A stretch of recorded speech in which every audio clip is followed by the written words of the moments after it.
Advento do Espírito da Verdade. Espírito da Verdade. Paris, 1860. Venho como outrora, entre os filhos esgarrados de Israel, trazer a verdade e dissipar as trevas. Escutai-me. O Espiritismo, como outrora minha palavra, deve lembrar aos incrédulos que acima deles reina a verdade imutável. O Deus bom, o Deus grande que faz germinar as plantas e levanta as ondas. Eu revelei a doutrina divina, e como um segador liguei em feixes o bem esparso pela humanidade e disse: vinde a mim, todos vós que sofreis. Mas os homens ingratos se desviaram da estrada larga e reta que conduz ao reino de meu Pai, perdendo-se nas ásperas veredas da impiedade. Meu Pai não quer aniquilar a raça humana. Ele quer que, ajudando-vos uns aos outros, mortos e vivos, ou seja, mortos segundo a carne, porque a morte não existe, sejais socorridos. E que não mais a voz dos profetas e dos apóstolos, mas a voz dos que se foram se faça ouvir para vos gritar: crede e orai. Porque a morte é a ressurreição, e a vida é a prova escolhida durante a qual vossas virtudes cultivadas devem crescer e desenvolver-se como cedro. Homens fracos, que vos limitais às trevas de vossa inteligência, não afasteis a tocha que a clemência divina vos coloca nas mãos para iluminar vossa rota e vos reconduzir, crianças perdidas, ao regaço de vosso Pai. Estou demasiado tocado de compaixão pelas vossas misérias, por vossa imensa fraqueza, para não estender a mão em socorro dos infelizes e extraviados que, vendo o céu, caem nos abismos do erro. Crede, amai, meditai todas as coisas que vos são reveladas. Não mistureis o joio ou bom grão, as utopias com as verdades. Espíritas, amai-vos. Eis o primeiro ensinamento. Instruí-vos. Eis o segundo. Todas as verdades se encontram no cristianismo. Os erros que nele se enraizaram são de origem humana. E eis que do além-túmulo, que acreditáveis vazio, vozes vos clamam: irmãos, nada perece. Jesus Cristo é o vencedor do mal. Sede os vencedores da impiedade.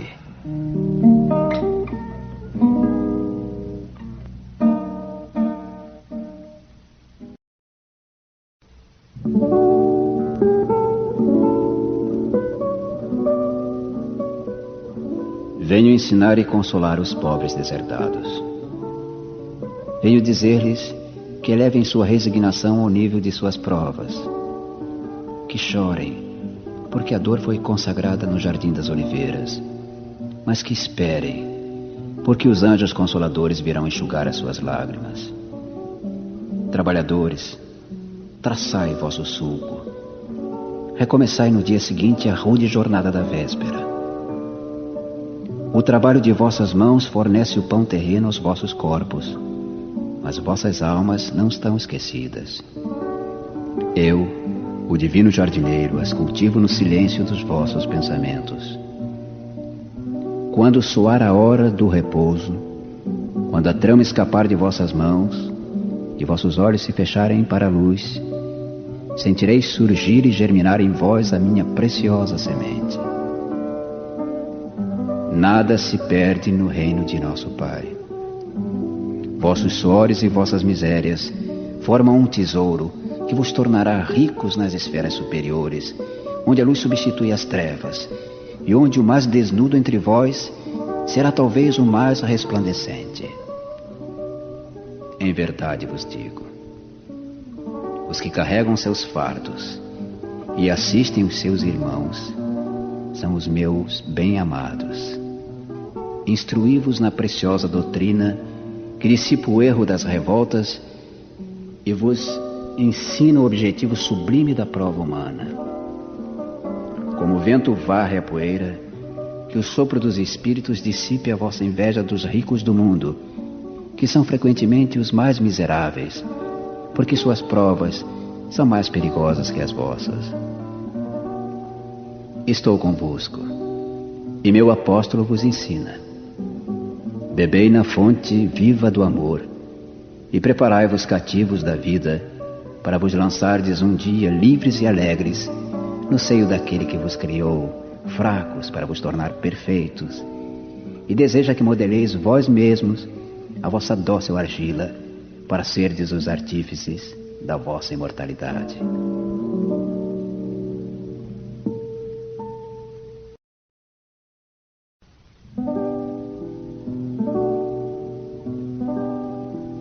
Eu sou o grande médico das almas, e venho trazer-vos o remédio que vos deve curar.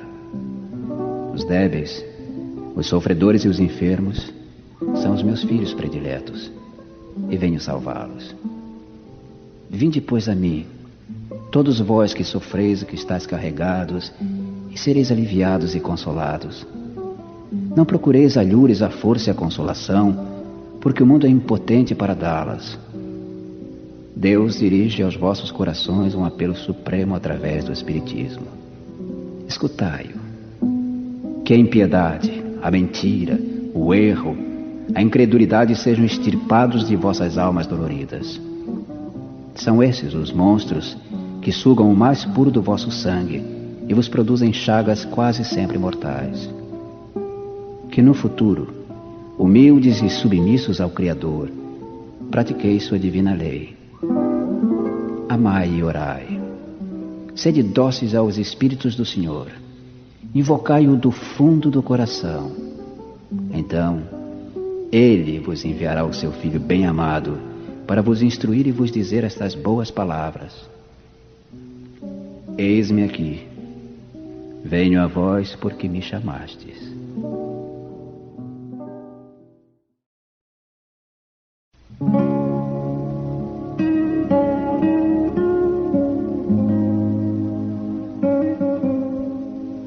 Deus consola os humildes e dá força aos aflitos que a suplicam.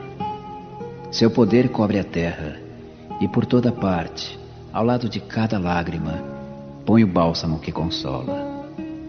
O devotamento e a abnegação são uma prece contínua e encerram um profundo ensinamento. A sabedoria humana reside nessas duas palavras.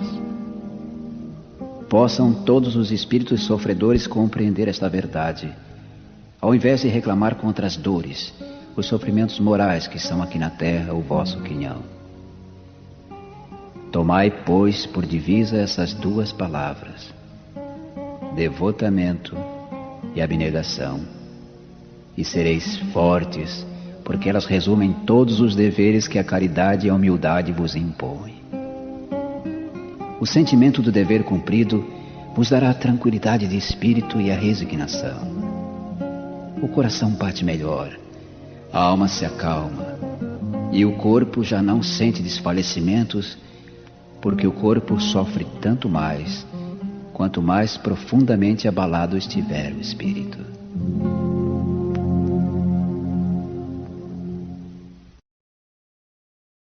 Bem-aventurados os pobres de espírito.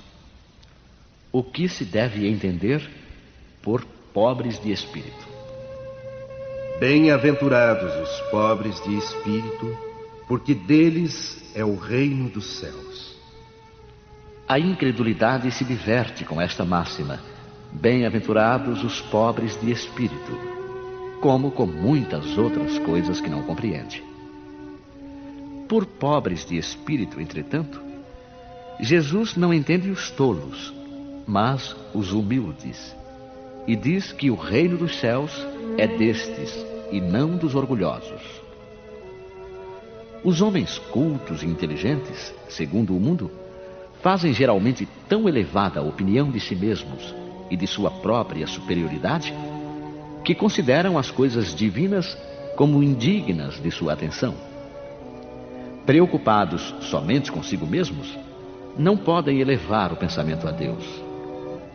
Essa tendência a se acreditarem superiores a tudo leva-os muito frequentemente a negar o que, sendo-lhe superior, pudesse rebaixá-los, e a negar até mesmo a divindade. E, se concordam em admiti-la, contestam-lhe um dos seus mais belos atributos: a ação providencial sobre as coisas deste mundo, convencidos de que são suficientes para bem governá-lo. Tomando sua inteligência como medida da inteligência universal e julgando-se aptos a tudo compreender, não podem admitir como possível aquilo que não compreendem. Quando se pronunciam sobre alguma coisa, seu julgamento é para eles inapelável. Se não admitem um mundo invisível e um poder extra-humano, não é porque isso esteja fora do seu alcance, mas porque o seu orgulho se revolta à ideia de alguma coisa a que não possam sobrepor-se e que os faria descer do seu pedestal. Eis porque só têm sorrisos de desdém por tudo o que não seja do mundo visível e tangível. Atribuem-se demasiada inteligência e muito conhecimento para acreditarem em coisas que, segundo pensam, são boas para os simples, considerando como pobres de espírito os que as levam a sério. Entretanto, digam o que quiserem, terão de entrar, como os outros, nesse mundo invisível que tanto ironizam. Então seus olhos se abrirão e reconhecerão o erro.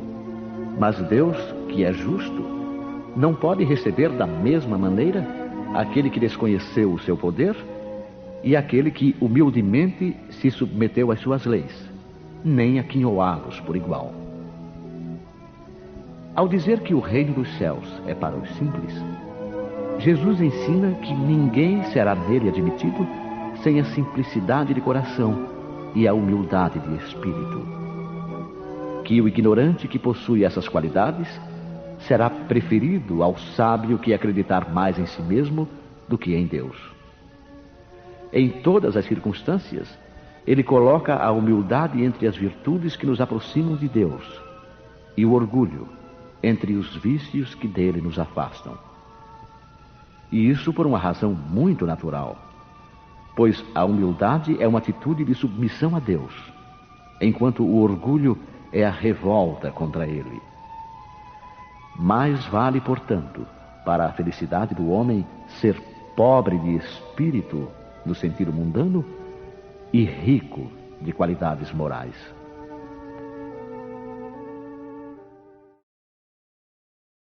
Quem se elevar será rebaixado. Naquela hora chegaram-se a Jesus os seus discípulos, dizendo: quem é o maior no reino dos céus? E Jesus, chamando um menino, o pôs no meio deles. Na verdade vos digo que se não vos fizerdes como meninos, não entrareis no reino dos céus. Todo aquele, pois, que se humilhar e se fizer pequeno como este menino, esse será o maior no reino dos céus. E o que receber em meu nome um menino como este, a mim é que recebe. Então se chegou a ele a mãe dos filhos de Zebedeu com os seus filhos, adorando-o e pedindo-lhe alguma coisa. Que queres? Respondeu ela: dize a estes meus 2 filhos que se assentem no teu reino, um à tua direita e outro à tua esquerda. Não sabeis o que pedis. Podeis vós beber o cálice que eu hei de beber? Disseram-lhe eles: podemos. É verdade que haveis de beber o meu cálice, mas pelo que toca o terdes assento à minha direita ou à minha esquerda, não pertence a mim conceder-vos, mas isto é para aqueles a quem meu Pai o tem preparado. E quando os 10 ouviram isto, indignaram-se contra os 2 irmãos. Mas Jesus os chamou a si. Sabeis que os príncipes das nações dominam os seus vassalos, e que os maiores exercitam sobre eles o seu poder. Não será assim entre vós. Mas aquele que quiser ser o maior, esse será o vosso servidor. E o que entre vós quiser ser o primeiro, seja o vosso escravo. Assim como o Filho do Homem, que não veio para ser servido, mas para servir e para dar a sua vida em redenção de muitos. E aconteceu que, entrando Jesus num sábado em casa de um dos principais fariseus, a tomar a sua refeição, ainda eles o estavam ali observando. E notando como os convidados escolhiam os primeiros assentos à mesa, propôs-lhes esta parábola. Quando fores convidado a alguma boda, não te assentes no primeiro lugar, porque pode ser que esteja ali outra pessoa mais autorizada que tu, convidada pelo dono da casa, e que, vindo este, que te convidou a ti e a ele, te diga: dá o teu lugar a este, e tu, envergonhado, vá buscar o último lugar. Mas quando fores convidado, vai tomar o último lugar, para que, quando vier o que te convidou, te diga: amigo, senta-te mais para cima. Servir-te-á isso então de glória na presença dos que estiverem juntamente sentados à mesa. Porque todo o que se exalta será humilhado, e todo o que se humilha será exaltado. Estas máximas são consequências do princípio de humildade que Jesus põe incessantemente como condição essencial da felicidade prometida aos eleitos do Senhor, nas seguintes palavras: bem-aventurados os pobres de espírito, porque deles é o reino dos céus. Ele toma um menino como exemplo da simplicidade de coração e diz: todo aquele, pois, que se fizer pequeno como este menino, será o maior no reino dos céus. Ou seja, aquele que não tiver pretensões à superioridade ou à infalibilidade. O mesmo pensamento fundamental se encontra nesta outra máxima: aquele que quiser ser o maior, seja o que vos sirva.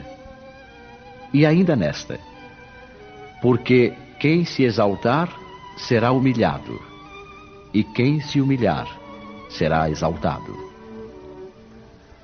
O Espiritismo vem confirmar a teoria pelo exemplo, ao mostrar que os grandes no mundo dos espíritos são os que foram pequenos na terra, e que frequentemente são bem pequenos os que foram grandes e poderosos. É que os primeiros levaram consigo, ao morrer, aquilo que unicamente constitui a verdadeira grandeza no céu e que nunca se perde: as virtudes. Enquanto os outros tiveram de deixar aquilo que os fazia grandes na terra e que não se pode levar: a fortuna, os títulos, a glória, a linhagem. Não tendo nada mais, chegam ao outro mundo desprovidos de tudo, como náufragos que tudo perderam, até as roupas. Conservam apenas o orgulho, que torna ainda mais humilhante a sua nova posição, porque veem acima deles e resplandecentes de glória aqueles que espezinharam na terra. O Espiritismo nos mostra outra aplicação desse princípio nas encarnações sucessivas, onde aqueles que mais se elevaram numa existência são abaixados até o último lugar na existência seguinte, se deixaram dominar pelo orgulho e a ambição. Não procureis, pois, o primeiro lugar na terra, nem queirais sobrepor-vos aos outros, se não quiserdes ser obrigados a descer. Procurai, pelo contrário, o mais humilde e o mais modesto, porque Deus saberá vos dar um mais elevado no céu, se o merecerdes.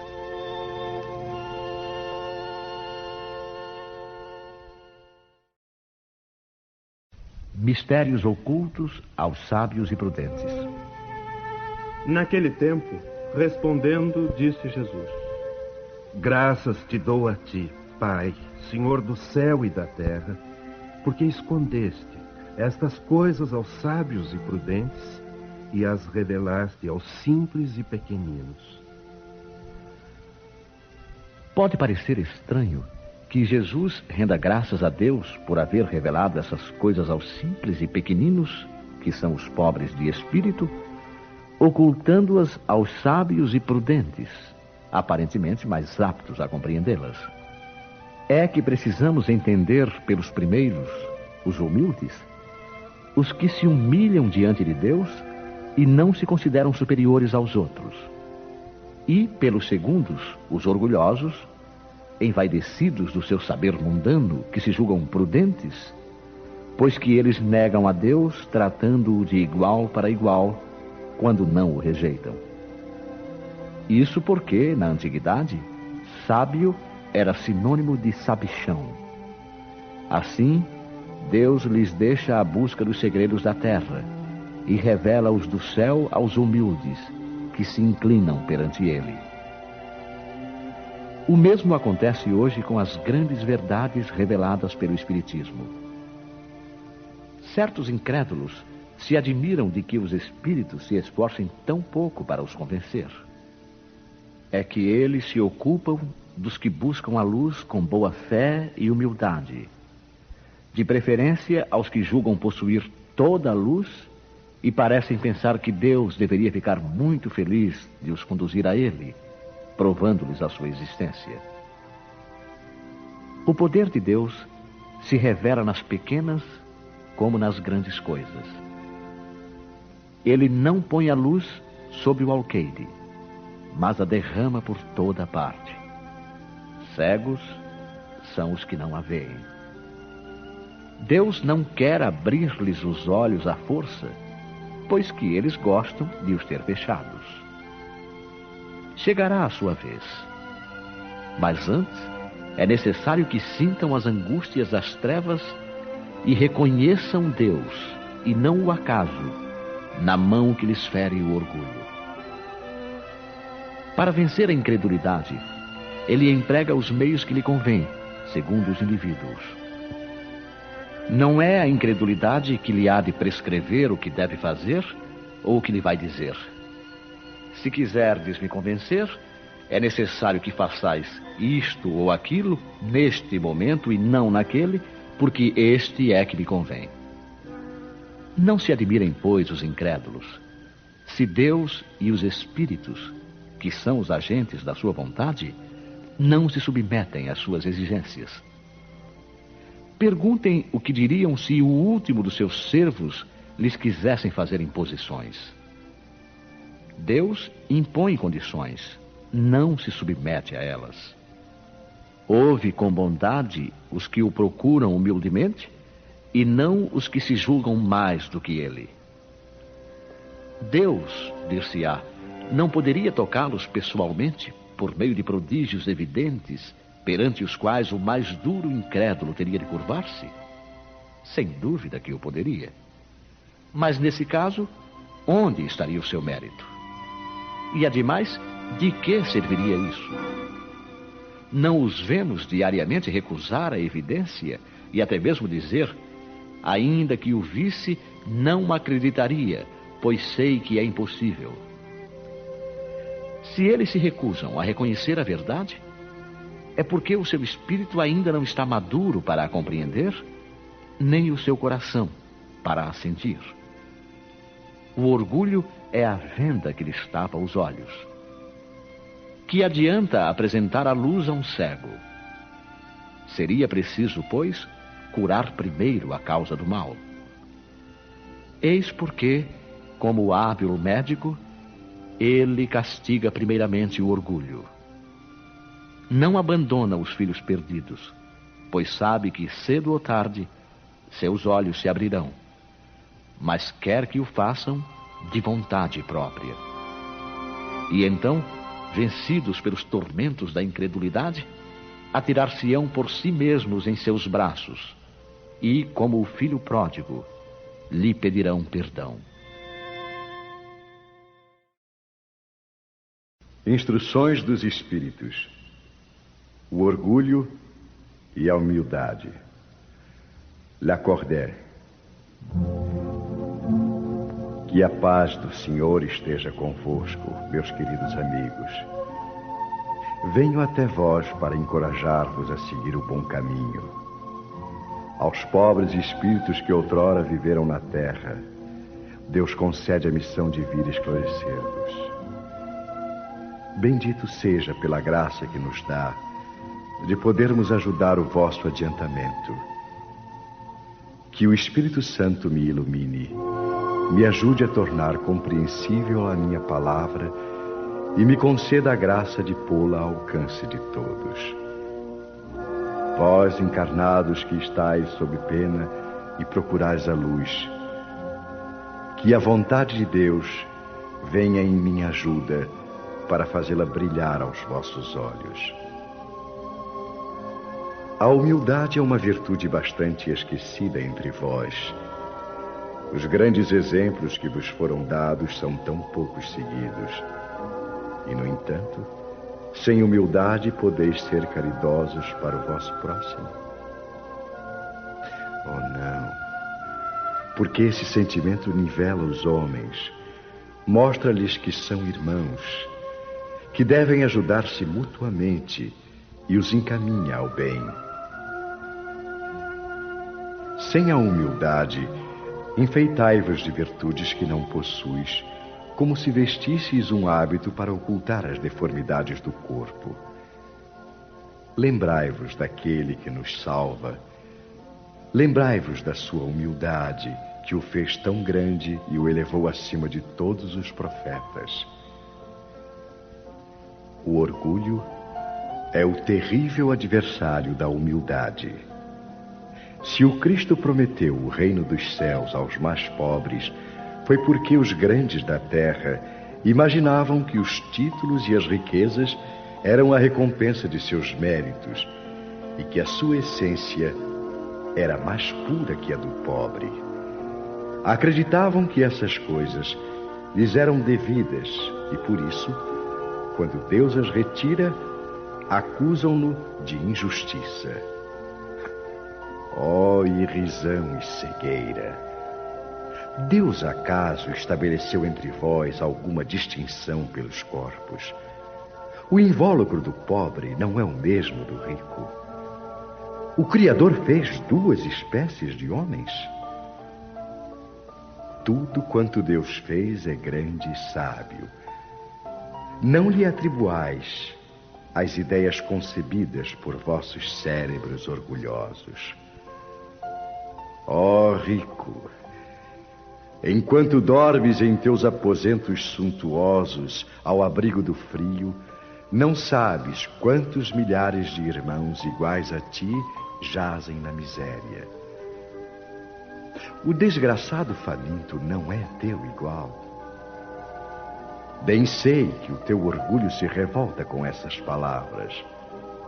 Concordarás em lhe dar uma esmola, nunca, porém, em lhe apertar fraternalmente a mão. Que? Exclamarás. Eu, nascido de sangue nobre, um dos grandes da terra, ser igual a esse miserável maltrapilho? Vã utopia de pretensos filósofos. Se fôssemos iguais, por que Deus o teria colocado tão baixo e a mim tão alto? É verdade que vossas roupas não são nada iguais, mas se vos despirdes a ambos, qual a diferença que então haverá entre vós? A nobreza do sangue, dirás. Mas a química não encontrou diferenças entre o sangue do nobre e do plebeu, entre o do senhor e do escravo. Quem te diz que também não foste miserável como ele, que não pediste esmolas, que não a pedirás um dia a esse mesmo que hoje desprezas? As riquezas são por acaso eternas? Não acabam com o corpo, invólucro perecível do espírito? Oh, debruça-te humildemente sobre ti mesmo. Lança, enfim, os olhos sobre a realidade das coisas desse mundo, sobre o que constitui a grandeza e a humilhação no outro. Pensa que a morte não te poupará mais do que aos outros, que os teus títulos não te preservarão dela, que te pode ferir amanhã, hoje, dentro de uma hora. E se ainda te sepultas no teu orgulho, oh, então eu te lamento, porque serás digno de piedade. Orgulhosos, que fostes antes de serdes nobres e poderosos, talvez mais humildes que o último de vossos servos. Curvai, portanto, vossas frontes altivas, que Deus as pode rebaixar no momento mesmo em que as elevais mais alto. Todos os homens são iguais na balança divina. Somente as virtudes os distinguem aos olhos de Deus. Todos os espíritos são da mesma essência, e todos os corpos foram feitos da mesma massa. Vossos títulos e vossos nomes em nada a modificam. Ficam no túmulo. Não são eles que dão a felicidade prometida aos eleitos. A caridade e a humildade são os seus títulos de nobreza. Pobre criatura, és mãe e teus filhos sofrem. Estão com frio, têm fome. Vais curvada ao peso da tua cruz, humilhar-te para conseguir um pedaço de pão. Oh, eu me inclino diante de ti. Como és nobre, santa e grande aos meus olhos. Espera e ora. A felicidade ainda não é deste mundo. Aos pobres oprimidos que nele confiam, Deus concede o reino dos céus. E tu, que és moça, pobre filha devotada ao trabalho, entregue às privações, por que esses tristes pensamentos? Por que choras? Que teus olhos se voltem piedosos e serenos para Deus. Às aves do céu, Ele dá o alimento. Confia nele, que não te abandonará. O ruído das festas, dos prazeres mundanos, te faz bater o coração. Querias também enfeitar de flores a fronte e misturar-te aos felizes da terra. Dizes que poderias, como as mulheres que vês passar, estouvadas e alegres, ser rica também. Oh, cala-te, filha. Se soubesses quantas lágrimas e dores sem contas se ocultam sob esses vestidos bordados, quantos suspiros se asfixiam sob o ruído dessa orquestra feliz, preferirias teu humilde retiro e tua pobreza. Conserva-te pura aos olhos de Deus, se não queres que o teu anjo da guarda volte para ele, escondendo o rosto sob as asas brancas e te deixe com os teus remorsos, sem guia, sem apoio neste mundo em que estarias perdida, esperando a punição do outro. E todos vós que sofreis as injustiças dos homens, sede indulgentes para as faltas dos vossos irmãos, lembrando que vós mesmos não estáis sem manchas. Isso é caridade, mas é também humildade. Se suportais calúnias, curvai a fronte diante da prova. Que vos importam as calúnias do mundo, se vossa conduta é pura? Deus não pode vos recompensar? Suportar corajosamente as humilhações dos homens é ser humilde e reconhecer que só Deus é grande e todo-poderoso. Oh, meu Deus! Será preciso que o Cristo volte novamente à terra para ensinar aos homens as tuas leis que eles esquecem? Deverá ele ainda expulsar os vendilhões do templo que maculam tua casa, esse recinto de orações? E quem sabe? Ó homens, se Deus vos concedesse essa graça, não o renegarias de novo como outrora. Se não o acusarias de blasfemo por vir abater o orgulho dos fariseus modernos. Talvez mesmo se não o farias seguir de novo o caminho do Gólgota. Quando Moisés subiu ao Monte Sinai para receber os mandamentos da lei de Deus, o povo de Israel, entregue a si mesmo, abandonou o verdadeiro Deus. Homens e mulheres entregaram suas joias e seu ouro para a fabricação de um ídolo que adoraram. Homens civilizados, fazei entretanto como eles. O Cristo vos deixou a sua doutrina, vos deu o exemplo de todas as virtudes, mas abandonaste exemplos e preceitos. Cada um de vós, carregando as suas paixões, fabricou um Deus de acordo com a sua vontade. Para uns, terrível e sanguinário. Para outros, indiferente aos interesses do mundo. O Deus que fizestes é ainda um bezerro de ouro que cada qual apropria aos seus gostos e às suas ideias. Despertai, meus irmãos, meus amigos, que a voz dos Espíritos vos toque o coração. Sede generosos e caridosos, sem ostentação. Quer dizer, fazei o bem com humildade. Que cada um vá demolindo aos poucos os altares elevados ao orgulho. Numa palavra, sede verdadeiros cristãos e atingireis o reino da verdade. Não duvideis mais da bondade de Deus, agora que Ele vos envia tantas provas. Viemos preparar o caminho para o cumprimento das profecias. Quando o Senhor vos der uma manifestação mais esplendente de sua clemência, que o enviado celeste vos encontre reunidos numa grande família. Que os vossos corações, brandos e humildes, sejam dignos de receber a palavra divina que Ele vos trará. Que o eleito não encontre em seu caminho senão as palmas dispostas pelo vosso retorno ao bem, à caridade, à fraternidade.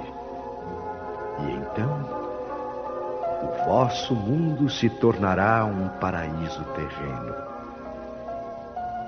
Mas se permanecerdes insensíveis à voz dos Espíritos, enviados para purificar e renovar a vossa sociedade civilizada, rica em conhecimento e não obstante tão pobre de bons sentimentos, nada mais nos restará do que chorar e gemer pela vossa sorte. Mas não. Assim não acontecerá. Voltai-vos para Deus, vosso Pai. E então, nós todos, que trabalhamos para o cumprimento da sua vontade, entoaremos o cântico de agradecimento ao Senhor, por sua inesgotável bondade e para o glorificar por todos os séculos dos séculos. Assim seja.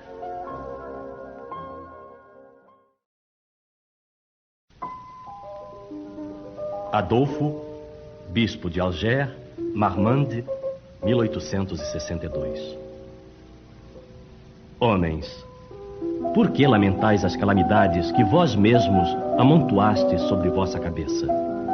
Desprezastes a santa e divina moral do Cristo. Não vos admireis de que a taça da iniquidade haja transbordado por toda parte. O mal-estar se torna geral.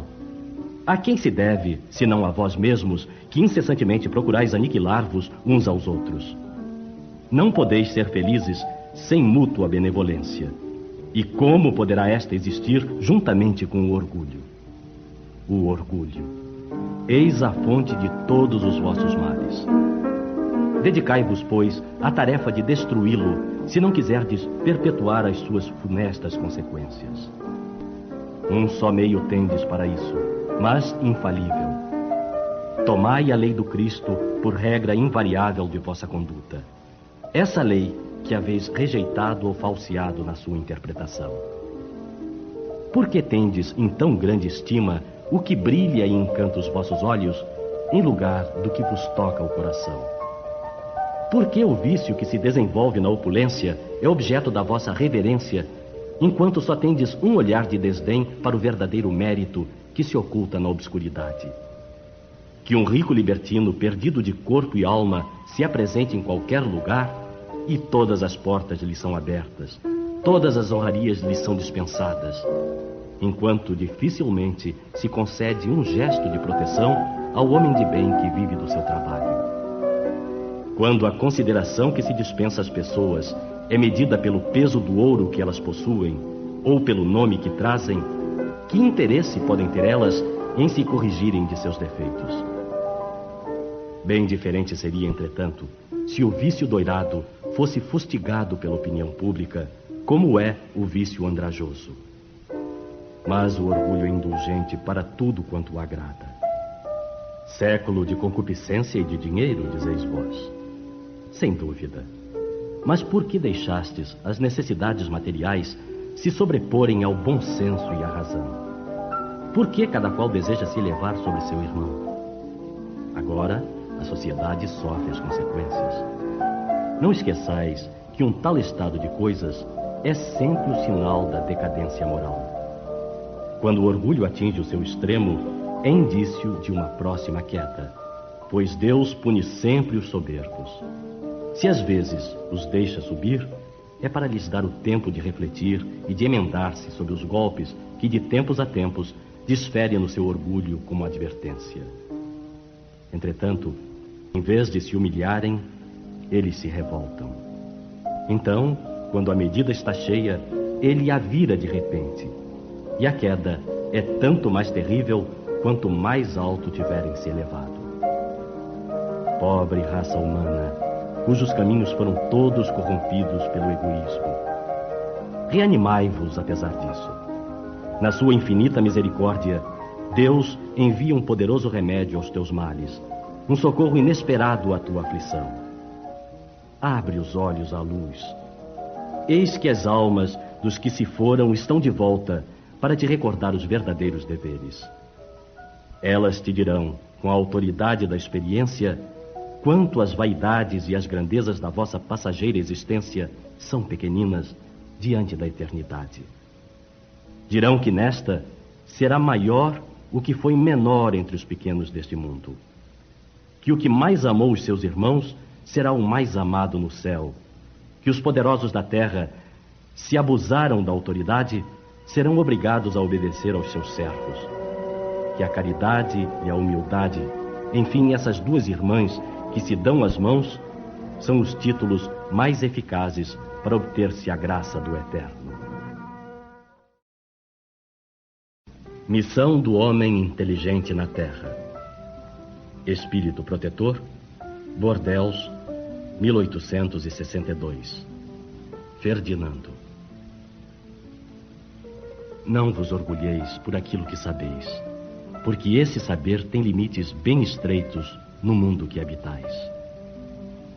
Mesmo supondo que fosseis uma das sumidades desse globo, não tendes nenhuma razão para vos empaidecer. Se Deus, nos seus desígnios, vos fez nascer num meio onde pudestes desenvolver a vossa inteligência, foi por querer que a usasseis em benefício de todos. Porque é uma missão que Ele vos dá, pondo em vossas mãos um instrumento com o qual podeis desenvolver ao vosso redor as inteligências retardatárias e conduzi-las a Deus. A natureza do instrumento não indica o uso que dele se deve fazer? A enxada que o jardineiro põe nas mãos de seu ajudante não indica que ele deve cavar? E o que diríeis se o trabalhador, em vez de trabalhar, erguesse a enxada para ferir o seu senhor? Diríeis que isso é horroroso e que ele deve ser expulso. Pois bem, não se passa o mesmo com aquele que se serve da sua inteligência para destruir entre os seus irmãos a ideia da providência? Não ergue contra o seu senhor a enxada que lhe foi dada para preparar o terreno? Terá direito ao salário prometido ou merece, pelo contrário, ser expulso do jardim? Pois o será, não o duvideis. E arrastará existências miseráveis e cheias de humilhação até que se curve diante daquele a quem tudo deve. A inteligência é rica em méritos para o futuro, mas com a condição de ser bem empregada. Se todos os homens bem dotados se servissem dela segundo os desígnios de Deus, a tarefa dos espíritos seria fácil ao fazerem progredir a humanidade. Muitos, infelizmente, a transformam em instrumento de orgulho e de perdição para si mesmos. O homem abusa de sua inteligência, como de todas as suas faculdades, mas não lhe faltam lições, advertindo-o de que uma poderosa mão pode retirar-lhe o que ela mesma lhe deu. Bem-aventurados os puros de coração. Deixai vir a mim os pequeninos. Bem-aventurados os puros de coração, porque eles verão a Deus. Então lhe apresentaram os meninos para que os tocasse, mas os discípulos ameaçavam os que lhe apresentavam, o que, vendo, Jesus levou-o muito a mal. Deixai vir a mim os pequeninos e não os embaraceis, porque o reino de Deus é daqueles que se lhes assemelham. Em verdade vos digo que todo aquele que não receber o reino de Deus como uma criança, não entrará nele. E abraçando-os e pondo as mãos sobre eles, os abençoava. A pureza de coração é inseparável da simplicidade e da humildade. Exclui todo pensamento de egoísmo e de orgulho. Eis porque Jesus toma a infância como símbolo dessa pureza, como já a tomara por símbolo de humildade. Esta comparação poderia não parecer justa se considerarmos que o espírito da criança pode ser muito antigo e que ele traz, ao renascer na vida corpórea, as imperfeições de que não se livrou nas existências precedentes. Somente um espírito que chegou à perfeição poderia dar-nos o modelo da verdadeira pureza. Não obstante, ela é exata do ponto de vista da vida presente. Porque a criança, não tendo ainda podido manifestar nenhuma tendência perversa, oferece-nos a imagem da inocência e da candura. Aliás, Jesus não diz de maneira absoluta que o reino de Deus é para elas, mas para aqueles que se lhes assemelham. Mas se o espírito da criança já viveu, por que não se apresenta ao nascer como ele é? Tudo é sábio nas obras de Deus. A criança necessita de cuidados delicados que só a ternura materna lhe pode dispensar. E essa ternura aumenta diante da fragilidade e da ingenuidade da criança. Para a mãe, seu filho é sempre um anjo, e é necessário que assim seja para lhe cativar a solicitude.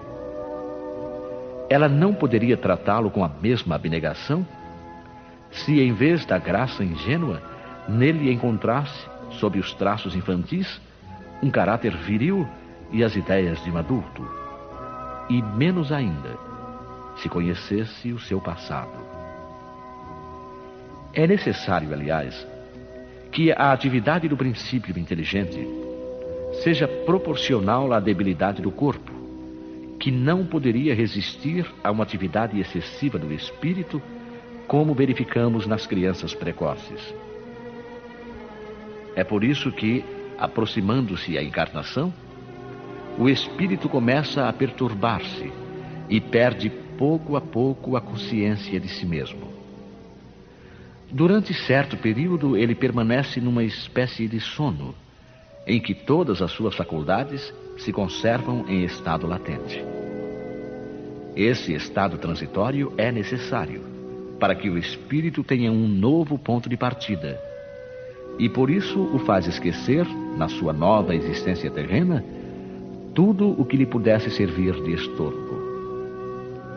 Seu passado, entretanto, reage sobre ele, que renasce para uma vida maior, moral e intelectualmente mais forte, sustentado e secundado pela intuição que conserva da experiência adquirida.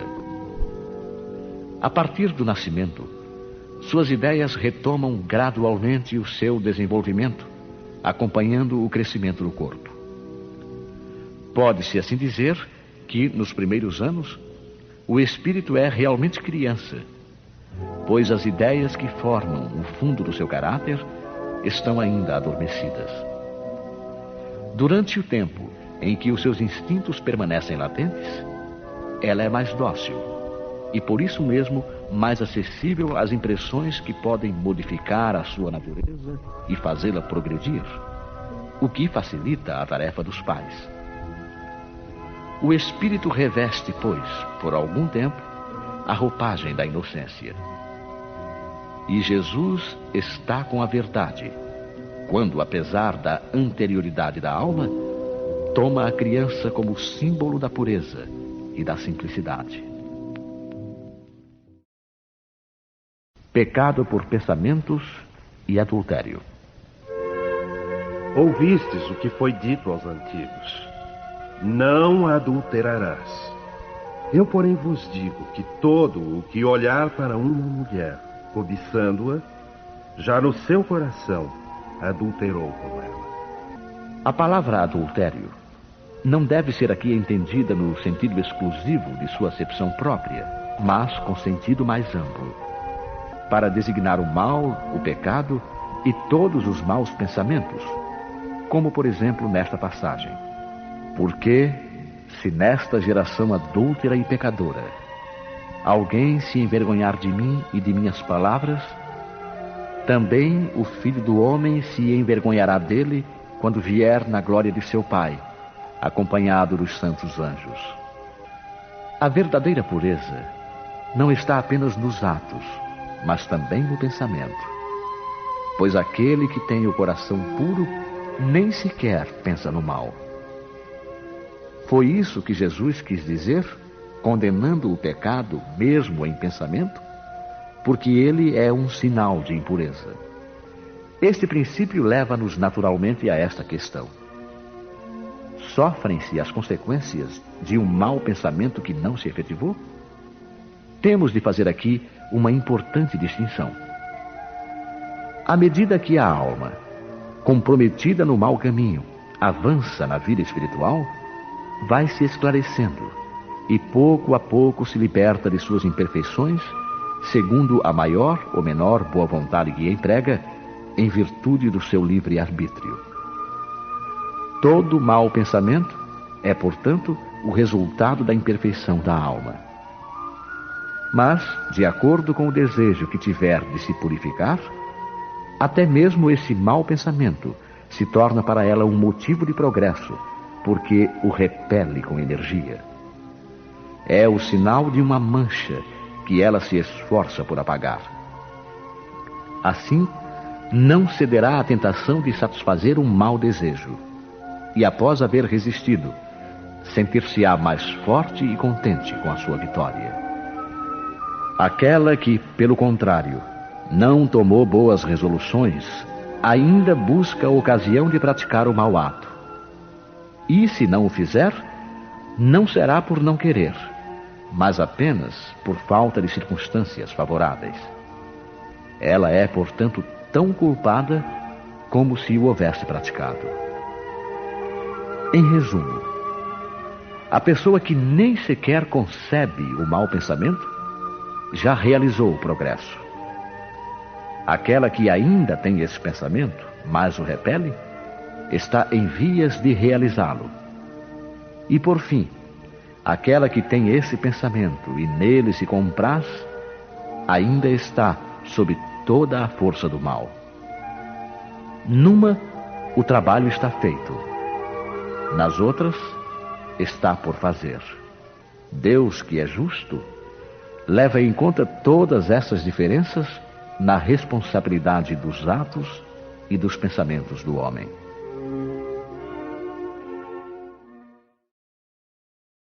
Verdadeira pureza e mãos não lavadas. Então chegaram a ele os escribas e fariseus de Jerusalém, dizendo: por que violam os teus discípulos a tradição dos antigos, pois não lavam as mãos quando comem o pão? E vós também, Por que transgredis o mandamento de Deus pela vossa tradição? Porque Deus disse: honra a teu pai e a tua mãe. E o que amaldiçoar a seu pai ou a sua mãe, morra de morte. Vós outros, porém, dizeis: qualquer que disser a seu pai ou a sua mãe, toda oferta que faço a Deus te aproveitará a ti e está cumprindo a lei. Pois é certo que o tal não honrará a seu pai ou a sua mãe. Assim é que vós tendes feito vão o mandamento de Deus pela vossa tradição. Hipócritas, bem profetizou de vós outros Isaías quando diz: este povo honra-me com os lábios, mas o seu coração está longe de mim. Em vão, pois, me honram, ensinando doutrinas e mandamentos que vêm dos homens. E chamando a si as turbas. Ouvi e entendei. Não é o que entra pela boca o que faz imundo o homem, mas o que sai da boca. Isso é que faz o homem imundo. Então, chegando-se a ele, os discípulos lhe disseram: sabes que os fariseus, depois que ouviram o que dissestes, ficaram escandalizados? Toda a planta que meu pai não plantou será arrancada pela raiz. Deixai-os. Cegos são e condutores de cegos. E se um cego guia a outro cego, ambos vêm a cair no barranco. E respondendo, Pedro lhe disse: explica-nos esta parábola. Também vós outros estáis ainda sem inteligência? Não compreendeis que tudo que entra pela boca desce ao ventre e se lança depois no lugar escuso? Mas as coisas que saem da boca vêm do coração, e estas são as que fazem o homem imundo. Porque do coração é que saem os maus pensamentos, os homicídios, os adultérios, as fornicações, os furtos, os falsos testemunhos, as blasfêmias. Estas coisas são as que fazem imundo o homem. O comer, porém, com as mãos por lavar, isso não faz imundo o homem. E quando Jesus estava falando, pediu-lhe um fariseu que fosse jantar com ele. E, havendo entrado, sentou-se à mesa. E o fariseu começou a discorrer lá consigo mesmo sobre o motivo por que não se tinha lavado antes de comer. Agora, vós outros, os fariseus, limpais o que está por fora do copo e do prato, mas o vosso interior está cheio de rapina e de maldade. Nécios! Quem fez tudo o que está de fora não fez também o que está de dentro? Os judeus haviam negligenciado os verdadeiros mandamentos de Deus, apegando-se à prática de regras estabelecidas pelos homens, dos quais os rígidos observadores faziam casos de consciência. O fundo muito simples acabara por desaparecer sob a complicação da forma. Como era mais fácil observar a prática dos atos exteriores do que reformar-se moralmente, de lavar as mãos do que limpar o coração, os homens se iludiam a si mesmos, acreditando-se quites com a justiça de Deus, porque se habituavam a essas práticas e continuavam como eram, sem se modificarem, pois lhes ensinavam que Deus não exigia nada mais. Eis porque o profeta dizia: é em vão que esse povo me honra com os lábios, ensinando máximas e mandamentos dos homens.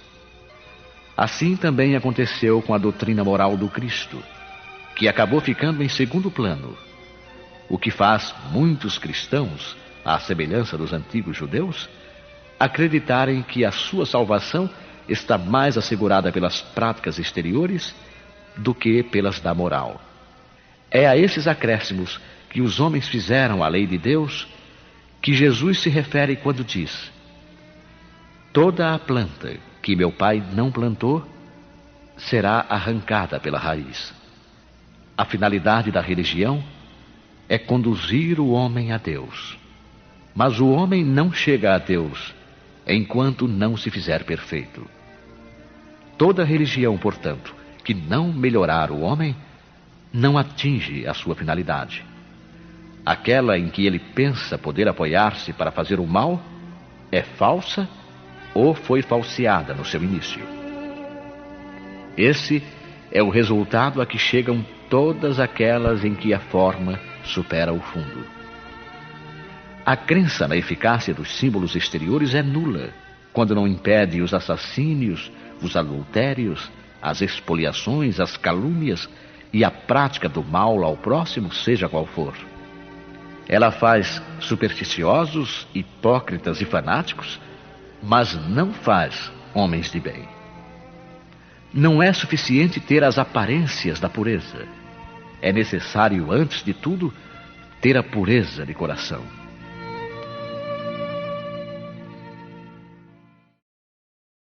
Escândalos. Cortar a mão.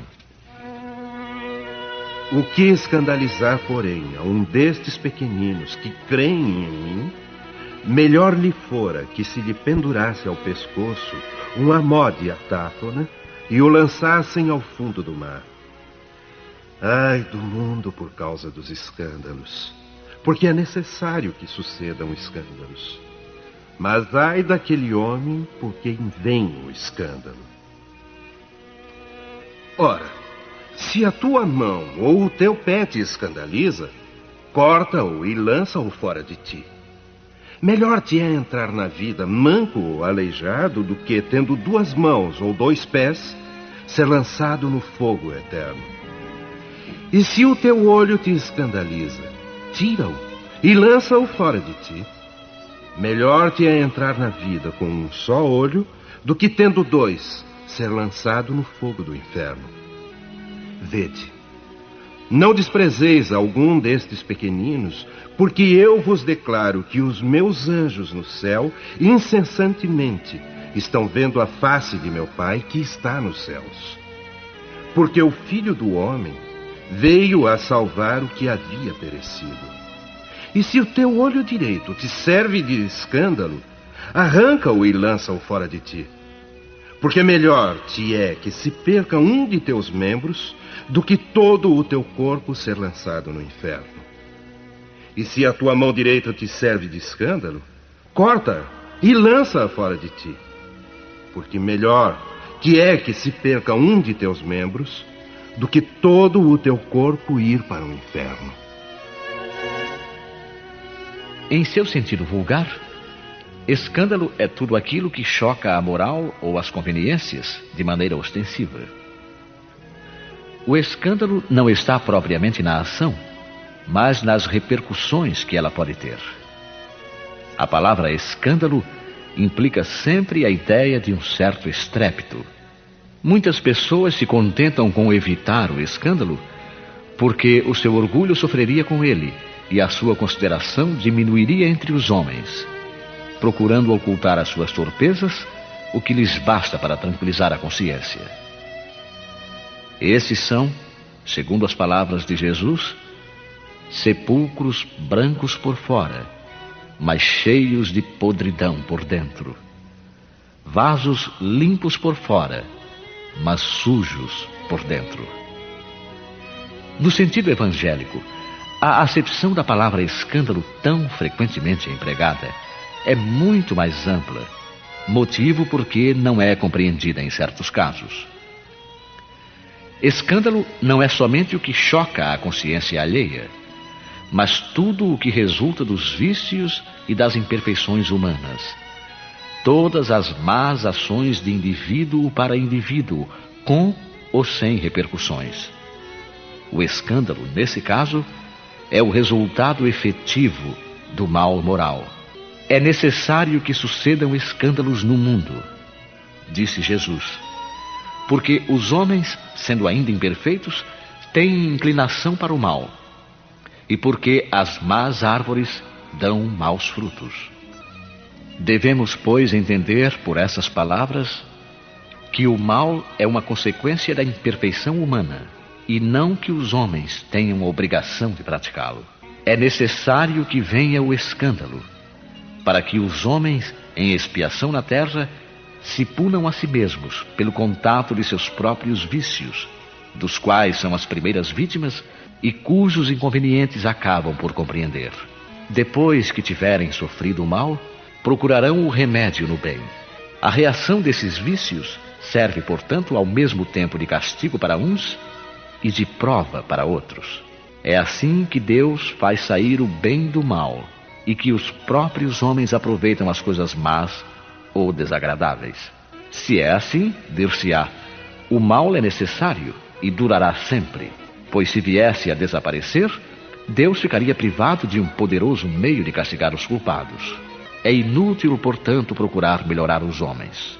Mas se não houvesse culpados, não haveria necessidade de castigos. Suponhamos a humanidade transformada numa comunhão de homens de bem. Nenhum procuraria fazer mal ao próximo e todos seriam felizes, porque seriam bons. Tal é o estado dos mundos adiantados, dos quais o mal foi excluído. Tal será o estado da Terra quando houver progredido suficientemente. Mas enquanto certos mundos avançam, outros se formam, povoados por espíritos primitivos, e que servem ainda de morada, de exílio e de lugar de expiação para os espíritos imperfeitos e rebeldes, obstinados no mal, rejeitados pelos mundos que se tornam felizes. Mas ai daquele por quem vem o escândalo. Quer dizer que o mal, sendo sempre o mal, aquele que serviu, sem o saber, de instrumento para a justiça divina, sendo utilizados os seus maus instintos, nem por isso deixou de fazer o mal, e deve ser punido. É assim, por exemplo, que um filho ingrato é uma punição ou uma prova para o pai que o suporta, porque esse pai talvez tenha sido um mau filho, que fez sofrer o seu pai, e agora sofre a pena de talião.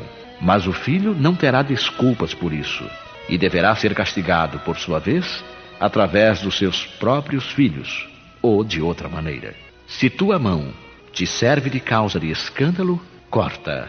Figura enérgica, que seria absurdo tomar-se ao pé da letra, e que significa simplesmente a necessidade de destruirmos em nós todas as causas de escândalo, ou seja, do mal. É necessário arrancar do coração todo sentimento impuro e toda tendência viciosa. Quer dizer ainda que mais vale para o homem ter a mão cortada do que esta ser para ele um instrumento de uma ação má. Ser privado da vista do que os seus olhos lhe servirem para maus pensamentos. Jesus nada disse de absurdo para quem soube compreender o sentido alegórico e profundo das suas palavras. Mas muitas coisas não podem ser compreendidas sem a chave oferecida pelo Espiritismo.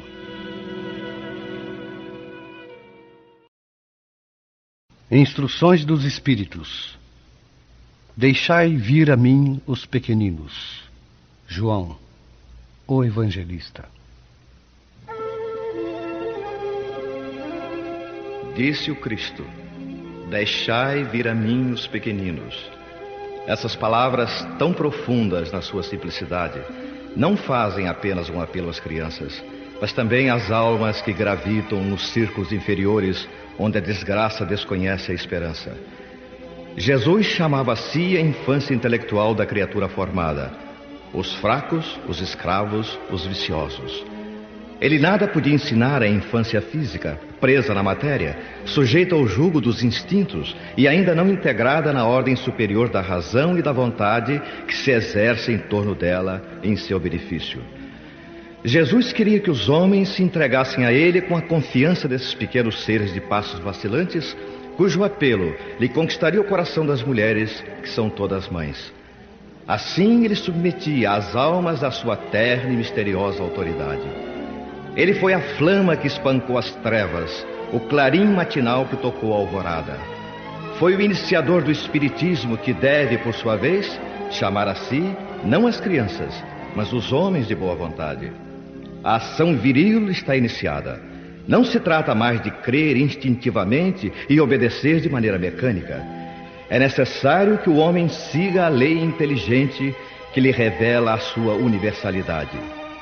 Meus bem-amados, eis chegados os tempos em que os erros explicados se transformarão em verdades. Nós vos ensinaremos o verdadeiro sentido das parábolas. Nós vos mostraremos a correlação poderosa que liga o que foi ao que é. Eu vos digo em verdade, a manifestação espírita se eleva no horizonte, e eis aqui o seu enviado, que vai resplandecer como o sol sobre o cume dos montes.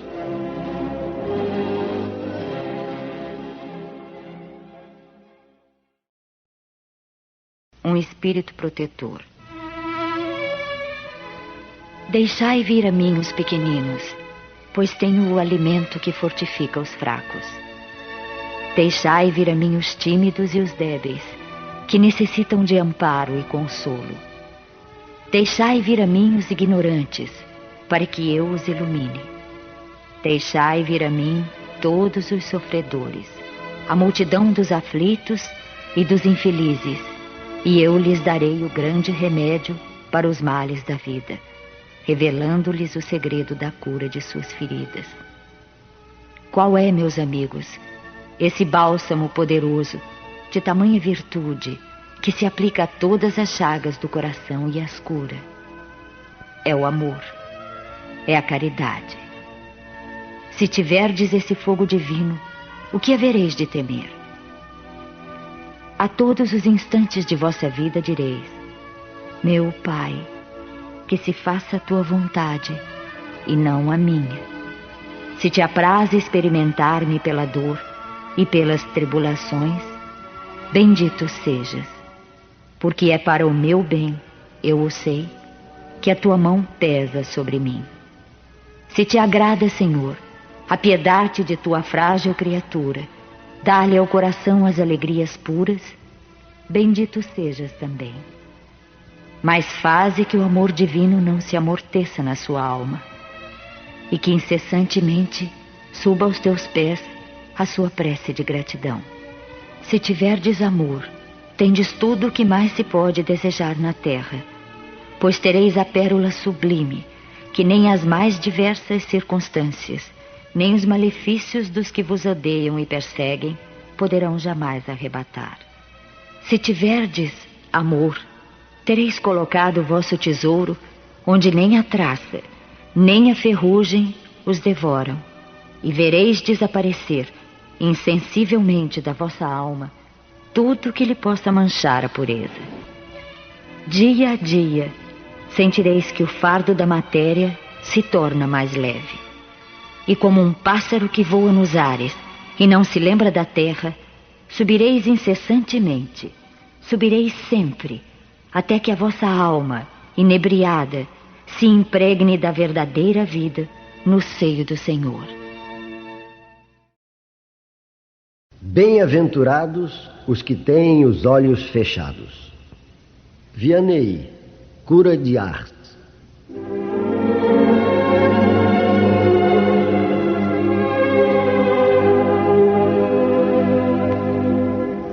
Meus bons amigos, por que me chamastes?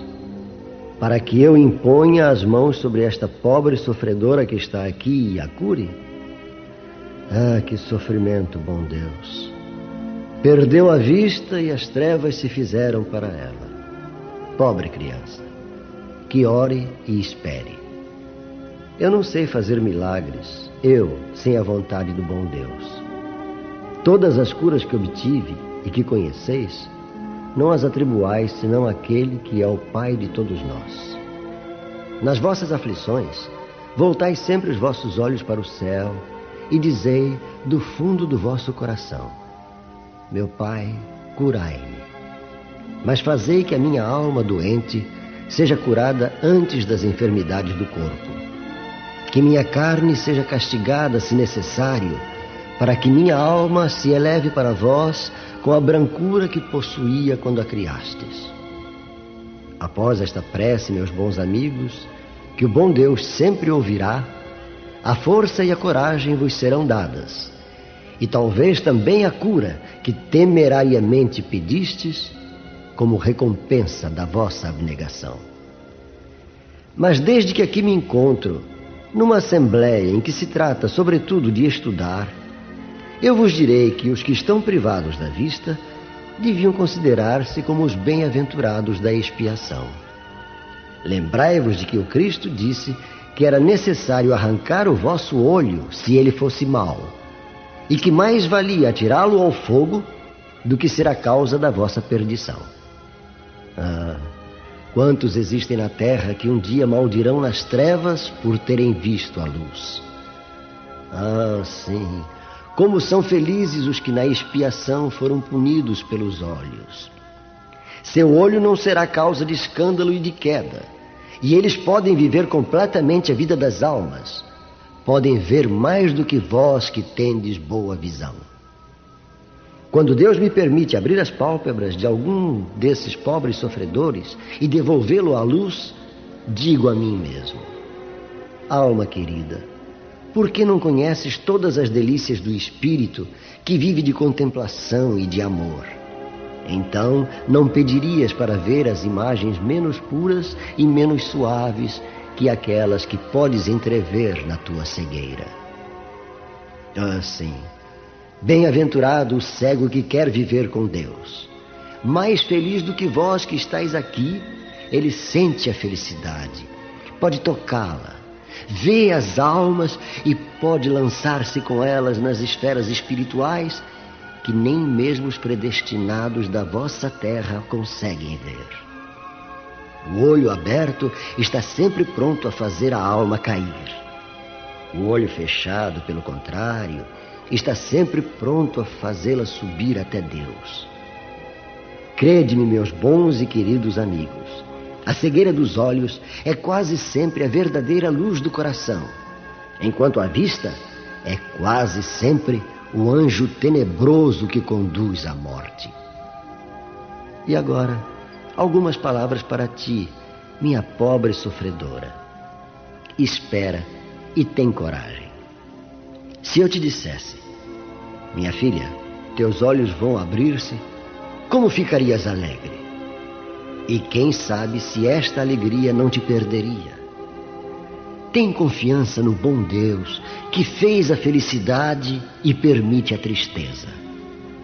Fazei tudo o que me for permitido em teu favor, mas, por tua vez, ora. E, principalmente, pensa em tudo o que venho de dizer-te. Antes de me afastar, vós todos que estáis aqui, recebei a minha bênção.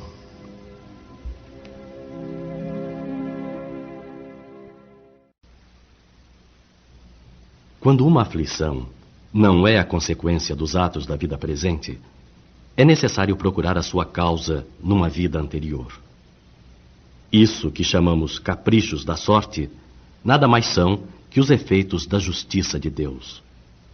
Ele não aplica punições arbitrárias, pois quer sempre que entre a falta e a pena exista correlação. Se na sua bondade lança um véu sobre os nossos atos passados, entretanto, nos aponta o caminho ao dizer: quem matou pela espada perecerá. Palavras que podemos traduzir assim: somos sempre punidos naquilo em que pecamos.